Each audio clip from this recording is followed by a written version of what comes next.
The federal government has axed the GST tax on all new rental construction, and it's a move that they say is going to get a lot more purpose-built rentals for you to live in. That and much more on this video coming up. Hey guys, what's up? This is Brett. Welcome to the channel. This channel focuses on GTA real estate news, market updates, and educational videos so you can be informed when it comes to buying or selling real estate, or in this video, maybe renting a place.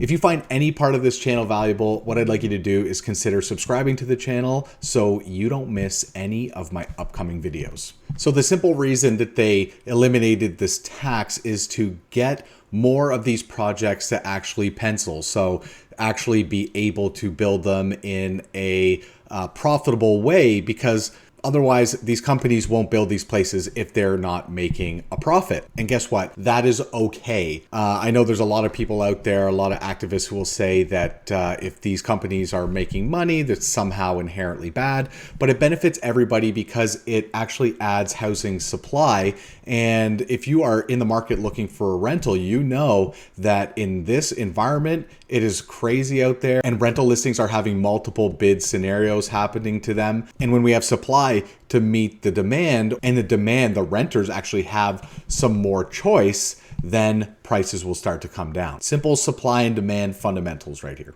I know this because this is what the industry has been saying throughout a bunch of articles that have been published in the last couple days. And then even before this happened, I listened to a BNN Bloomberg report, and I'll link that video in the description, of a gentleman named Andrew Joyner from a company called Tricon that partners with large Canadian pension funds to actually get the capital to build these places. And what he said was one of the biggest roadblocks was the GST in being able to actually make these ventures profitable. Now, if you think I'm giving good old Justin Trudeau a little bit too much credit here, please don't think that, because this was actually supposed to happen in 2017. They believed at that time that it wasn't a good move, and what they had offered was a smaller GST rebate on a fair market value of a unit. I think the GST rebate worked out to 36%. And to be fair, I'm sure they didn't expect the pandemic to happen and the big inflationary push in actual housing prices to buy, and the subsequent rate increases that pushed a lot of people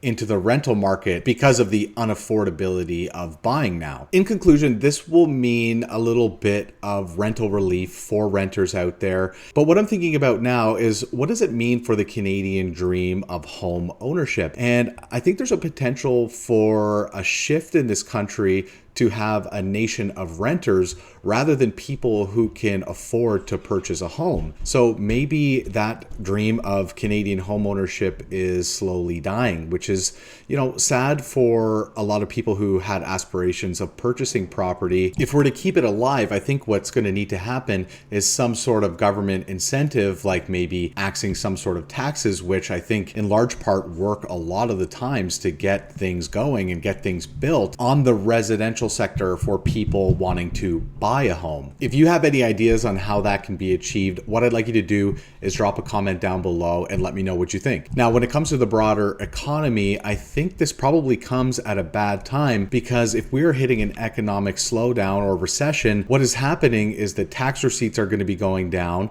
and with this GST rebate, Canadian government isn't going to be collecting as much tax. So could there be some knock-on effects in the future that we don't see now? Probably, because there always tends to be knock-on effects when there's government intervention involved. But I think the one positive here is that actually removing a tax is removing some sort of government intervention. So really, I think it's the best way that they can tackle this problem.